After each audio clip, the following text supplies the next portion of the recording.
நானும் ஒரு நாள் இந்திய ராணுவத்தில் சேர்ந்து என் தேசத்தை பாதுகாக்க விரும்புவதாக கூறி தனது கடிதத்தை முடித்துள்ளார் அந்த சிறுவன். அனைவரின் மனதையும் நெகிழச் செய்யும் வகையில் உள்ள இந்த சிறுவனின் கடிதத்திற்கு ராணுவமும் நன்றி தெரிவித்துள்ளது. இது தொடர்பாக எக்ஸ் தளத்தில் வெளியிட்டுள்ள பதிவில் சிறுவனின் கடிதத்தை ஆங்கிலத்தில் மொழிபெயர்ப்பு செய்து வெளியிட்டுள்ளனர்.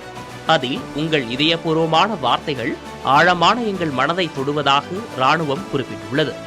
உங்களை போன்ற ஹீரோக்களே எங்களால் முடிந்த அனைத்தையும் செய்ய ஊக்கமளிப்பதாகவும், நீங்கள் ராணுவ சீருடை அணியும் நாளுக்காக நாங்கள் ஆவலுடன் காத்திருக்கிறோம் எனவும் சிறுவனின் கடிதத்திற்கு அன்பு வார்த்தைகளால் பதிலளித்துள்ளது இந்திய ராணுவம்.